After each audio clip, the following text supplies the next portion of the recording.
Welcome back to DreamStart Labs. In the previous video, I showed you how a group can successfully conduct a share out. Now in this video, I want to show you how to prepare your group to start a new cycle. You notice that I've logged in into my group, but when you log in and you come under meetings, this section here, meetings, you'll find that there where it usually tells you to start a new meeting, this time it will be telling you to start a new cycle. Mine is saying continue cycle setup for the reason I'm going to show you. So let me touch on continue setup. And then it will tell me continue setup. I say okay. So you notice I already went through the other options of group profile, constitution, and so on. I even set the cycle schedule. I want you to note that for the cycle schedule, you need to put in new information for this cycle because the old information no longer applies. So this is one of the things you need to set up for the new cycle. But like I mentioned in the previous video, you don't have to change many things. Like the group profile, we saw that every information we put in was still there. So another area that you need to pay attention to is the member profiles, because these ones you need to change.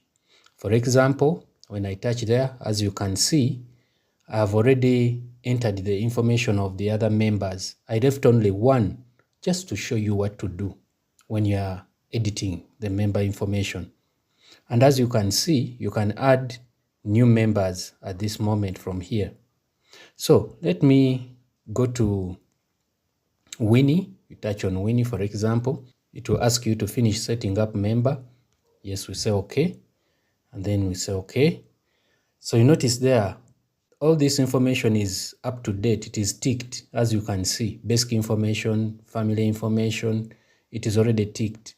If we need to change anything, then we can go to any of these information and change. But like I mentioned in the previous video, if you don't need to change anything, just leave it intact. And then you go down, you say done. And then it will ask you, does this member have any starting investment? Let's say yes. Say yes, we put in her starting investment, for example, 50 shares. And then we go down and we say next. And then we confirm that is it. We say yes, continue. And then we'll set her goal. It says here is what you saved in your last cycle. So if you want to just add a small percentage to what you saved the last time, you click on the first option. But if you want to create a new goal, a fresh goal, you go for the second one. I think we can go for the second one. We say we can create a fresh goal. We say next. So maybe her goal this time is 1 million. And we don't forget to tick what is the goal for, the purpose of the goal. We can tick business. And then you notice it is telling us there that she'll need to save 4 shares per meeting. That's fine. And then we say save personal goal. And there we are. We have edited all our members, and then we say done.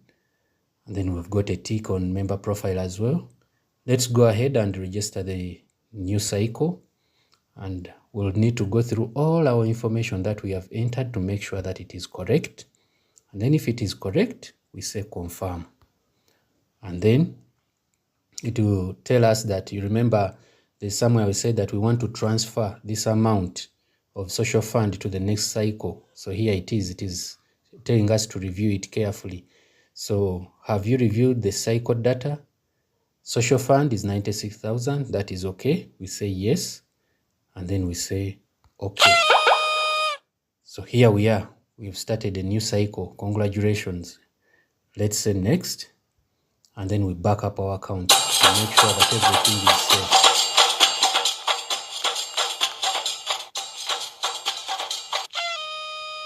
Good. Success. Your new cycle setup is now saved to the internet. Say next. As usual, we can log in. Let's try. And then there we are. We can log into our account and we start saving as usual.